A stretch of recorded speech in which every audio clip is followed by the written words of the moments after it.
Si Sébastien Loeb a pu terminer 4e du Rallye du Mexique, ce fut au prix d'une fameuse galère. Nous en avons déjà donné des images par-ci par-là. Voici l'histoire totale en exclusivité pour Champions, un véritable document. La galère de Sébastien Loeb, comme si vous y étiez, frisson assuré. Tout commence à la fin de la première spéciale, El Zauco. J'ai bien roulé, j'ai pas fait de faute. La voiture va bien. Sébastien Loeb ne sait pas qu'une roue arrière a un problème, on le prévient. Est-ce que tu sais que la roue arrière droite n'est pas oubliée là? Hein? Peut-être, je sais pas. On va voir. Pour pouvoir constater eux-mêmes les dégâts, ils doivent d'abord sortir de la zone d'arrivée. Sébastien n'en revient pas. Rien touché, hein. Touché? On roule ou on lève?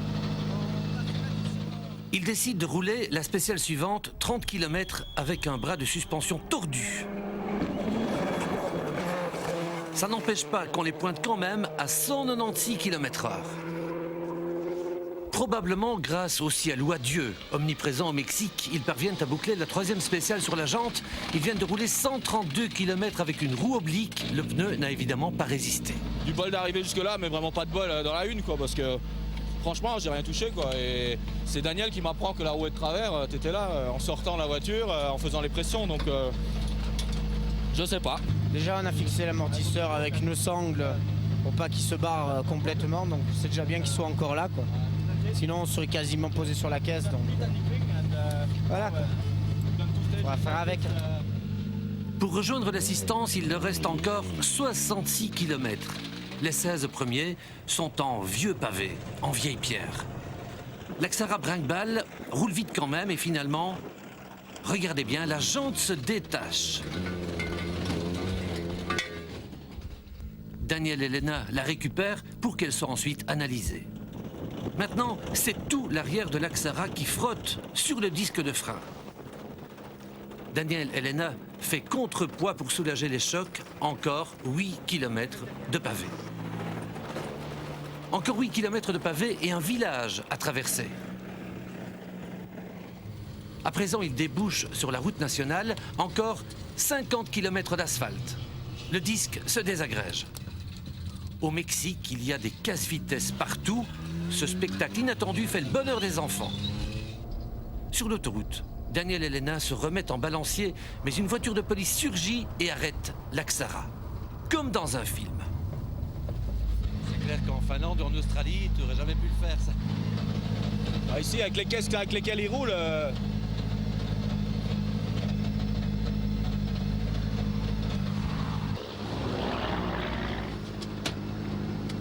Elle puede conducir hasta el parque de servicio. Así no.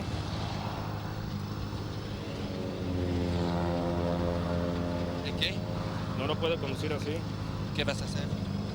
Ahorita mis superiores me dicen qué es lo que se va a hacer. Le policier envoie par GSM une photo des dégâts à son chef. En attendant sa réponse, la situation est tout à fait bloquée. Sébastien Loeb s'énerve. Il repart sans autorisation. Le policier le course et l'arrête à nouveau. Maintenant, ça chauffe. Ça discute et ça s'arrange. Le policier a reçu l'autorisation de les escorter à 30 km/h. Mais Sébastien accélère car il reste encore 10 km et il est de plus en plus en retard. Un motard surgit, mais il n'intervient pas, il discute par radio et miracle, avec un collègue, ils escortent l'Axara blessé à toute vitesse sur la bande d'urgence et lui font brûler les feux rouges. Incroyable. Sébastien Loeb arrive au stade avec à peine 4 minutes de retard sur le temps idéal.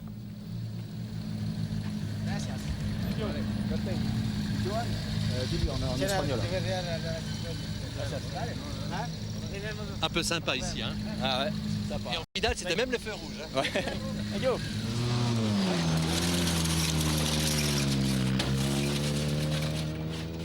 Le premier était pas très sympa, hein, mais les autres étaient bien sympas, donc je sais pas, ils ont dû se parler à la radio ou quoi. Sur le moment, ça paraissait assez mal barré. Hein, Au total, ces 200 km de galère ne lui ont coûté que 4 minutes 37 secondes, pénalisation comprise. Muchas gracias. Sébastien Loeb, le champion du monde en titre, a eu beaucoup de chance au Mexique, mais la victoire de Peter Solberg, par contre, ne doit rien à la chance. Elle est bien sûr le fruit du talent du pilote, mais aussi du boulot obstiné d'une équipe d'ingénieurs dirigée, cocorico, par un compatriote, Pierre-Yves Genon. Pierre-Yves Genon, le voici en action. Parmi ses ordinateurs, il est en train de disputer la dernière spéciale du rallye du Mexique. Il est en tête depuis le début du rallye, depuis 3 jours.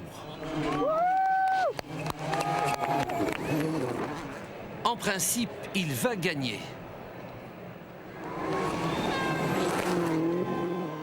Il a gagné et Peter Solberg nous en parle. I think he's fed up with me sometimes because I'm pushing him quite a lot, you know, with information and repeating but it's a very good working relationship between us, and we always go for the same aim, is to win. But he's working long days, I will tell you, and he's a funny guy. He looks like a walking computer. He is a walking computer, definitely. We don't have the name of him yet. It's not HP anyway, but PG maybe. You can have a celebration with him. We're gonna have a celebration tonight, that's for sure, definitely. And milk and honey. Vous faites combien d'heures par semaine? Je sais pas. Par jour?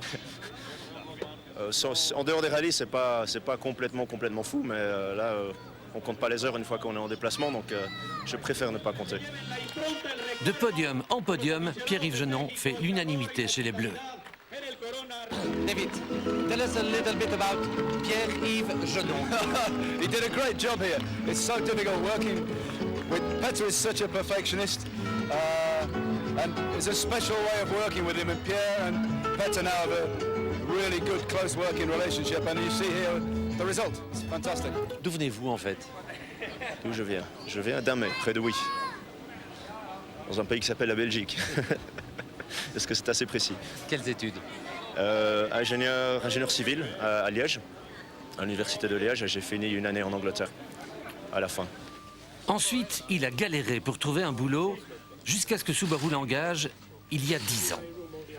La victoire de Subaru au Mexique, c'est un peu beaucoup la sienne, car c'est lui qui a créé l'élargissement du train roulant. 30 mm au total, 15 de chaque côté. Ils ont coûté combien, Pierre-Yves? Ça représente beaucoup de dépenses, beaucoup d'argent. On était obligé de le faire puisqu'on y est autorisé et parce qu'on sait que c'est un avantage. Donc voilà, c'est 1 million d'euros envolé, facilement. Combien? Un bon million, oui. Comment expliquer tant d'argent? Parce qu'il faut refaire beaucoup de pièces de suspension, triangle, direction, arcs de roue qui sont plus longs. La carrosserie, ça coûte cher, il faut faire des moules, il faut faire les pièces elles-mêmes. Donc c'est un stock qui est perdu et des moules à faire. Donc c'est au minimum 1 million d'euros. Incroyable. Et oui, c'est pas la plus belle économie qu'on a fait ces dernières années au niveau des règlements. Pierre-Yves Genon, l'homme qui ne compte pas ses heures, mais qui n'arrête jamais de calculer. Au Mexique, on a donc vécu une belle histoire belge et on aurait pu en vivre une autre aussi. Malheureusement, François Duval a à nouveau été accablé par, on peut le dire, par la malchance, alors qu'il aurait pu terminer sur le podium. François Duval était 4e et roulait sans se forcer lorsqu'il heurte une grosse pierre affleurante, dénudée par les précédents. Voyez plutôt ici. Sur droite à fond pour que le choix s'en trouve. La tôle qui protège le carter du moteur a reçu un fameux choc. Les mécanos de Citroën changent la traverse pliée et le radiateur. 30 minutes plus tard, sur la liaison routière, le moteur chauffe, François abandonne. Chez Citroën, on a les mâchoires serrées, mais on décide de relancer François en course le 3e jour, moyennant une pénalité de 15 minutes, car en fait, le moteur n'avait subi aucun dommage.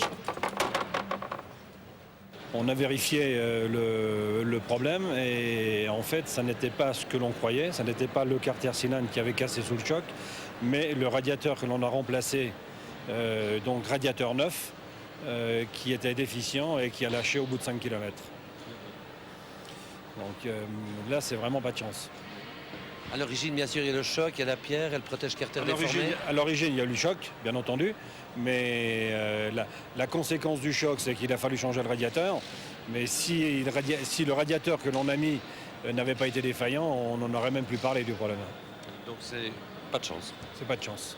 Si on compte bien, ça fait la 40e fois que François n'a pas de chance. Ça fait la 3e fois. On dit toujours jamais 203. J'espère que c'est fini. François est donc reparti au galop en course le 3e jour dans le cadre du nouveau règlement Super Rally pour essayer de terminer au moins 8e et de prendre un point constructeur pour Citroën. Comme il n'était que 10e, il a volontairement abandonné juste avant le podium pour ne pas être classé. Grâce à cet abandon et à la nouvelle réglementation, il peut changer de moteur pour la Nouvelle-Zélande sans recevoir de pénalité. En attendant, ça lui fait 0 point sur 3 et encore une fois, de sacrés regrets. Les temps étaient très bons. La première fois que l'Axara sur la terre, on ne peut pas faire des scratchs. Donc être 4e quand tout le monde est là, c'était déjà très bien. Et tout ça sans attaquer, sans pousser fort? On n'a pas poussé fort, on n'a pas fait une griffe à la voiture, on n'a pas pris de risque, on n'a pas fait de tête à queue. On a roulé à un rythme comme on m'a demandé, sans prendre de risques et que je devais être à l'arrivée. Le rythme que vous allez adopter à nouveau en Nouvelle-Zélande, car j'imagine les instructions seront les mêmes? Oui. Voilà.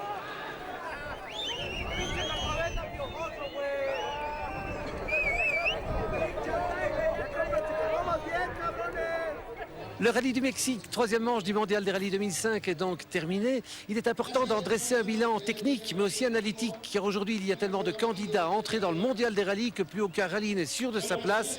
Gérald Dehéry. Difficile de surfer sur la vague mexicaine. Regardez le Finlandais Passonen qui grimace et s'excuse auprès de son employeur Skoda. Gardemeister lui se laisse griser par la vitesse de sa Ford, mais le freinage est plutôt glissant. Et il choisit intelligemment l'échappatoire. Le parcours mexicain a beaucoup plu. Plus de 1600 personnes ont travaillé jour et nuit pour refaire les routes et le damage a rendu les spéciales très rapides. Question vitesse, les Françaises restent devant. Regardez, Peugeot et Citroën sont au coude à coude. Mais la nouvelle Subaru 2005, plus légère, permet à Peter Solberg de freiner beaucoup plus tard.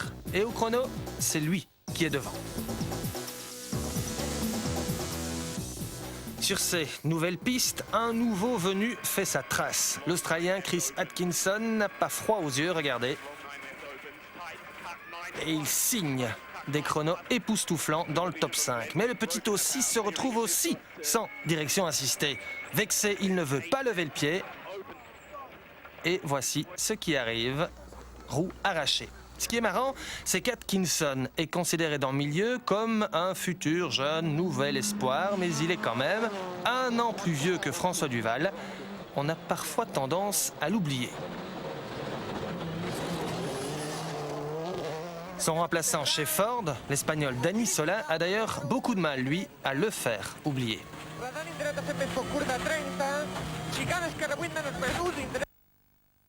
Sola détruit complètement la Focus. Dans le jargon, on appelle ça faire une caisse. Retour à l'écurie pour Sola et retour au grand galop pour Sébastien Loeb, le 3e jour.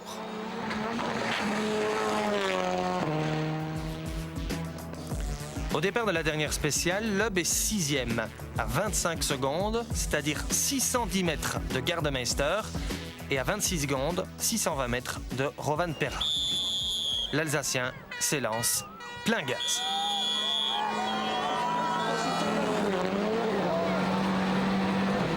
« 44 km plus loin, son chrono est ahurissant. 28 minutes, 29 secondes et 1 dixième. Rovan Perra arrive. Rappelons qu'il avait 25 secondes d'avance. Le Finlandais donne tout ce qu'il peut. Regardez. Mais il perd 33 secondes sur Loeb, c'est 7 de trop. Loeb le dépasse, tout comme il dépasse Gardemeister. En une spéciale, il a gagné 2 places et repoussé Rovan Perra et Gardemeister de plus de 800 mètres. Moralité, pour son grand rival Solberg, amortisseur cassé en alsacien ne veut jamais dire « je renonce ».